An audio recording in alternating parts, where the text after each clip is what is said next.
라헬에게서 낳은 아들이었기 때문에 그 예로 요셉에게만 색동옷을 입혀주었습니다. 저희들이 어릴 때 60년대 그때 50년대 그때 설날 되면 때때옷을 입혀줍니다. 근데 그걸 저는 입어보지 못했어요. 저희 집은 가난해서 그 입는 집안은 잘 사는 집안이에요. 이 때문에 이복 형들에게 질투를 샀습니다. 색동옷을 12명의 형제 중에 오직 요셉에게만 입혀주었습니다.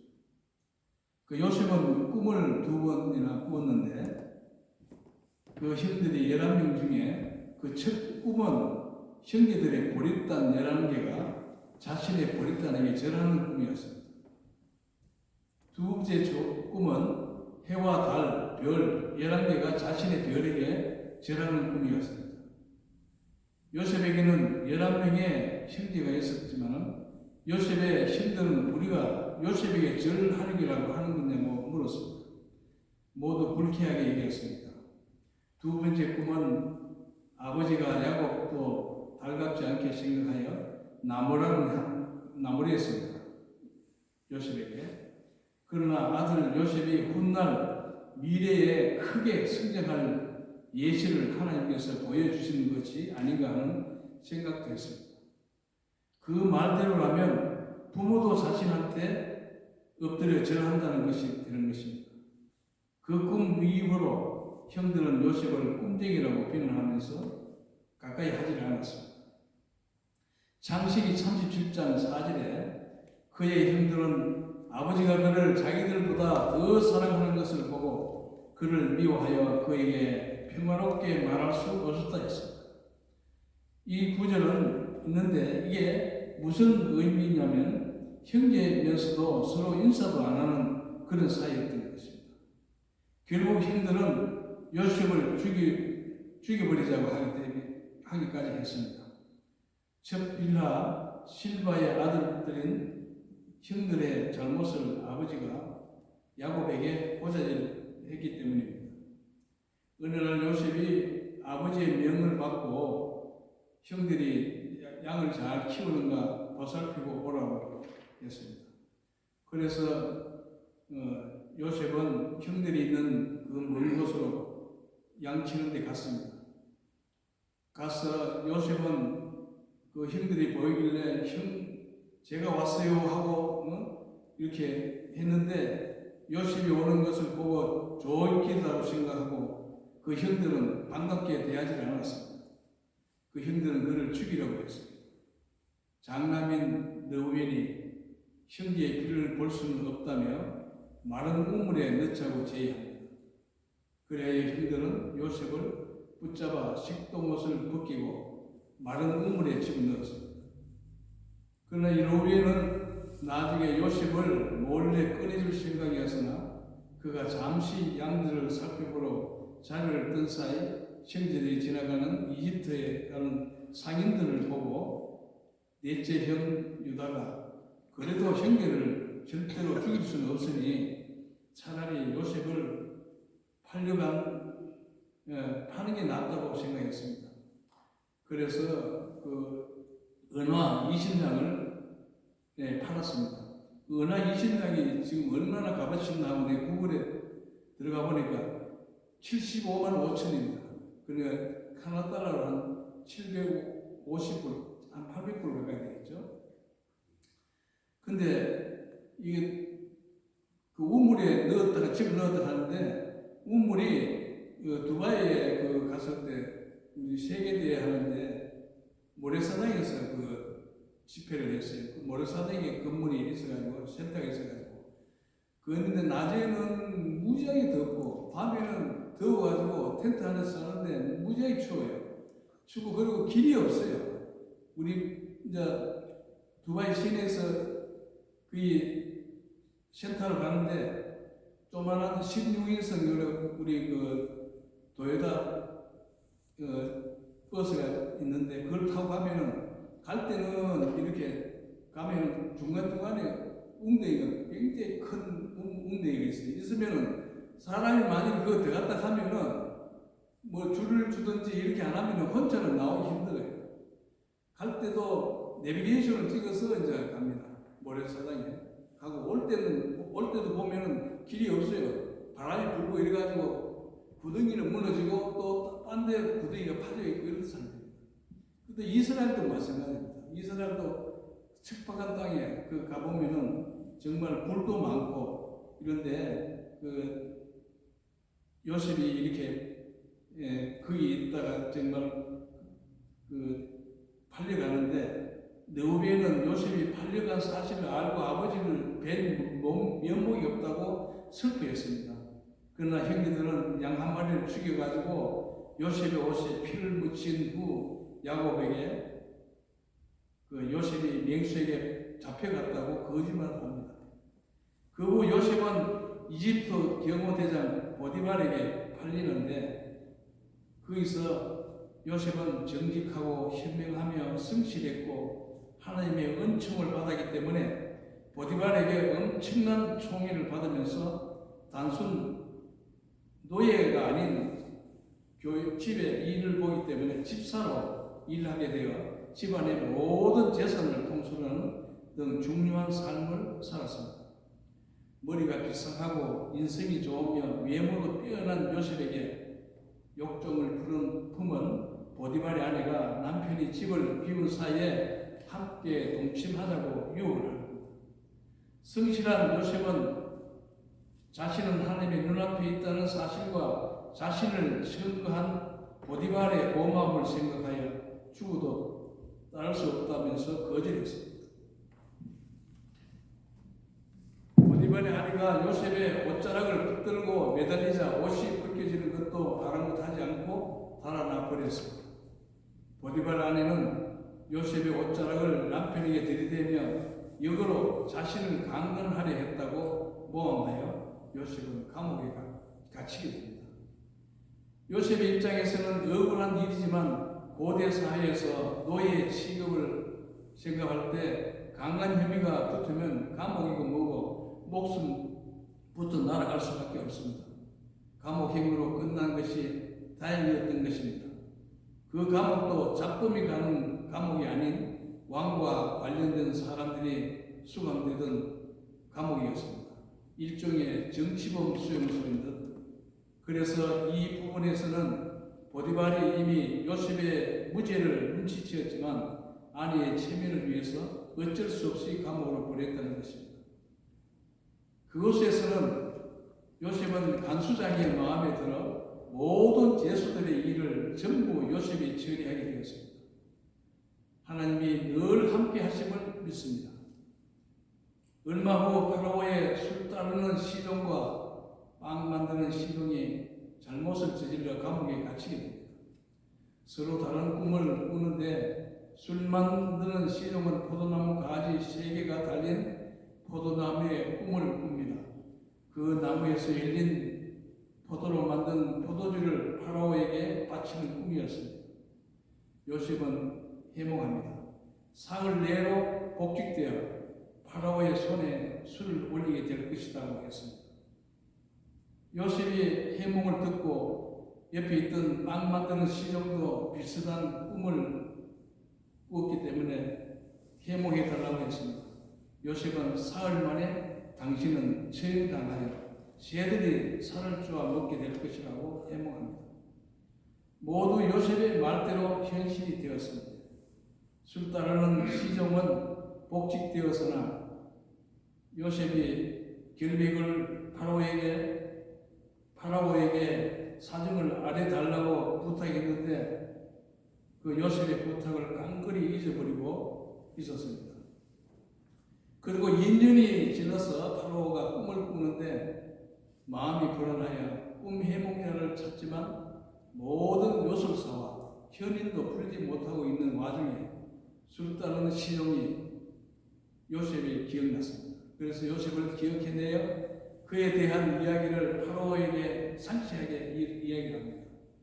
파라오의 꿈은 살찐 암소 7마리가 나일강에서 풀을 뜯고 있는데 피골이 성접한 축직한 암소 7마리가 먼저에 암소들을 잡아먹는 꿈 한 가지, 또 잘 여문 이삭 7개를 바싹 마른 7개가 그 여문 이삭을 삼켜버리는 꿈이었습니다. 요셉은 이를 7년 동안 대풍년, 7년 동안 대흉년으로 해몽합니다. 요셉은 지혜로운 사람에게 이집트를 맡기고 풍년 7년 동안 이집트 땅 수확의 5분의 1을 저축하라고 조언합니다.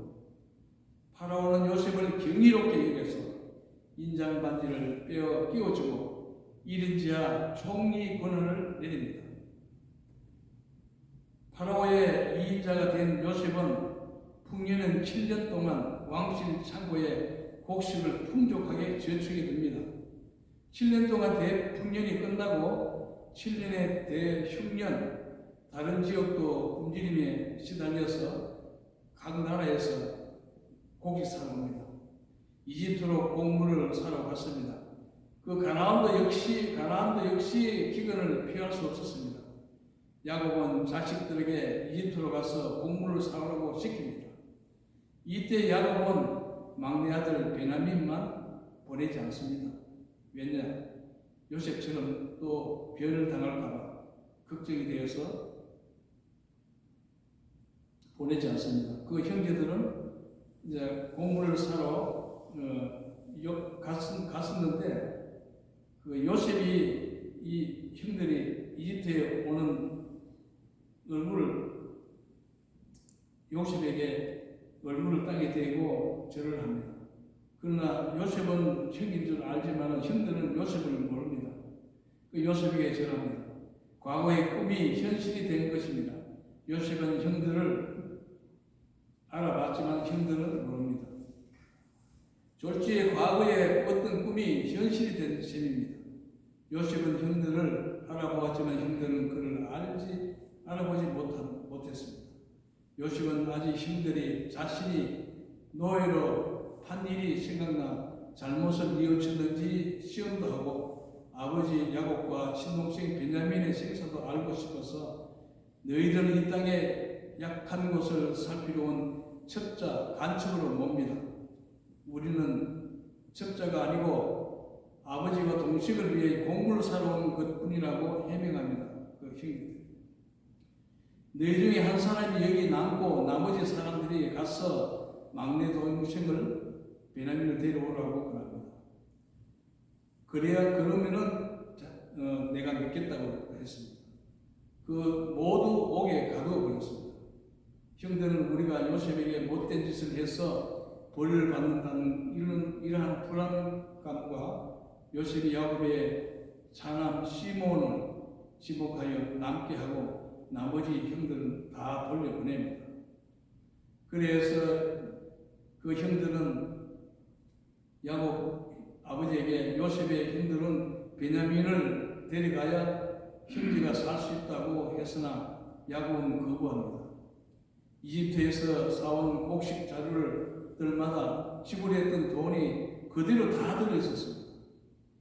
두려움이 더했습니다. 무엇보다 과거 요셉을 잃었던 아픔도 있었기에 또다시 자식을 잃기 무서웠던 그러나 이집트에서 사온 곡식 모두 소진되고 굶어 죽게 되었습니다. 그래서 야곱은 베냐민을 데려가지 않으면 시몬은 죽은 목숨이기 때문에 야곱은 결국 베냐민을 함께 보내기로 합니다. 형제들은 이번에는 환대를 받고 요셉의 집에 초대되어 화로운 식사를 함께 합니다.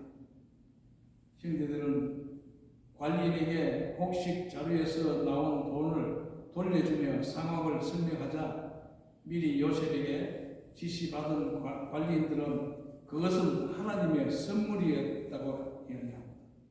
나는 지난번 곡식값을 벌써 받았다고 관리인들은 합니다. 시몬도 감옥에 있지 않고 편히 지내고 있었습니다. 요셉은 형들에게 아버지의 안부를 묻고 특히 친동생 베냐민을 총에 사랑했습니다. 그리고 형제들 순으로 자리를 앉힌 후에 식사를 하게 됩니다. 요셉은 형제들의 곡식 자료에 가져갈 수 있을 만큼 곡물을 채워주지만 막내 동생 베냐민에게 곡식 자료에는 몰래 은잔을 집어넣어서 넣도록 지시했습니다. 형들이 옛날에 자신을 팔아버린 것처럼 막내 동생 베냐민도 버리고 가는지 시험해보고 싶었습니다.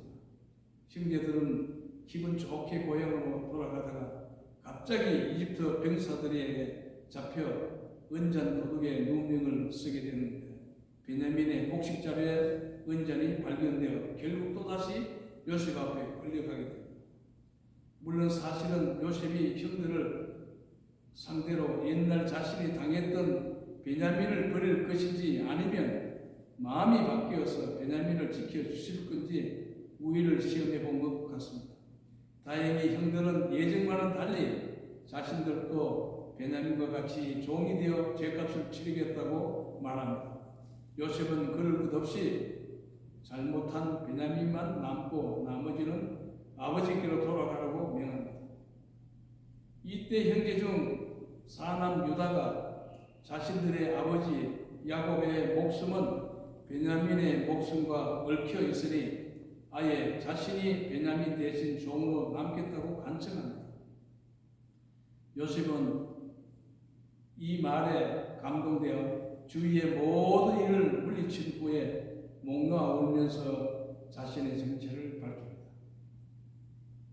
형들은 요셉에게 진심으로 사죄하고 또 요셉은 자신을 죽이려고 하고 애국으로 팔아넘기기까지 했던 형들을 기꺼이 용서하고 품습니다. 이후 요셉은 형들에게 아버지 야곱을 모셔오라고 합니다. 그들은 이집트 고세 땅에 야곱을 모십니다. 일평생 아버지는 야곱이 죽은 후에 요셉의 형들은 이제 아버지가 없으니 요셉이 아버지 생전에 예서 죽이든 숨기든 적개심을 드러낼지 모른다고 여기가 요셉에게 엎드려 또 절을 합니다. 용서를 빕니다. 요셉은 형들을 용서하며 위로하였습니다. 요셉이 자신이 가문을 통해 메시아 즉 예수 그리스도가 오실 것이라는 언약을 잡고 자신의 모든 힘들었던 여정이 언약의 여정이었음을 고백하는 장면입니다. 실제 예수 그리스도는 요셉의 넷째 형 유다 족속을 통해서 탄생하셨습니다. 이후 요셉은 110세까지 살게 되는데 죽기 전에 언젠가 자손들이 고향에 돌아가면 가나안 땅에 묻어달라고 유언을 합니다. 그리하여 죽을 때는 이집트에 묻히거나 후손들이 이집트를 탈출할 때 가나안 땅으로 옮겨졌습니다. 여호와께서 복을 내리심으로 하나님의 약속대로 아브라함과 그의 후손들은 이 땅 모든 사람들에게 복의 근원으로 존재하였습니다. 할렐루야. 하나님 아버지, 정말 저희들도 요셉과 같이 하나님을 경외하며 말씀대로 순종하며 일평생 남은 생에 주님만을 위해서 주님 영광을 위해서 선교하며 전도하며 사는 저희들이 되게 하여 주옵소서. 하나님 감사합니다. 우리 예수 선교하는 교회 우리 성도님들 주님 건강을 주시고 가정마다 물질도 축복하여 주옵시고 어림없도록 늘 함께하여 주옵시고 우리 예수 선교하는 교회가 날로 부흥할 수 있는 귀한 은혜를 허락하여 주시옵소서. 예수님의